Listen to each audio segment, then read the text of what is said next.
पाटील हे कायमस्वरूपी त्यांना एक फार छंद आहे कोणाच्याही कुठेही डावचायचा।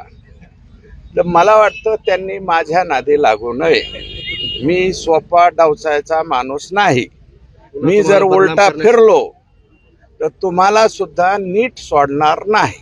जयंत पाटलांनी ती तिकडं बघायची, ती दादागिरी त्यांची, ती नौटंकी बोलण्याची आणि त्याच्यानंतर याच्यात बोलायचं। तुम्हाला जेवढं जमतं ना, देवाने तुम्हाला जेवढं दिलंय त्याच्यापेक्षा 1% आमच्या देवाने सुद्धा आपल्याला जास्त दिलेलं आहे। तुम्हाला बाकीचे लोक गप्प बसत असतील, आम्ही गप्प बसणार नाही। तुम्ही आमच्या इथं येऊन डवचण्याचे कामं करताना आम्ही बी तुम्हाला डिवचू, सापडतील ना ते बी।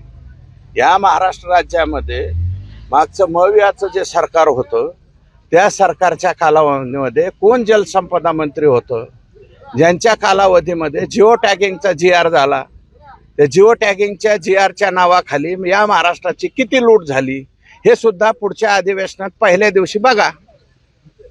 हे महालक्ष्मी सारखी कोणाची संस्था आहे, कोणाचं रजिस्ट्रेशन आहे, त्याच्यामध्ये कोणाचा किती वाटा आहे, कोण डायरेक्टर आहेत हे सुद्धा पहिल्या दिवशी कळल। ते म्हणले ना पहिल्या दिवशी हे कळल, हे बी पहिल्या दिवशी कळल जयंत पाटलांना।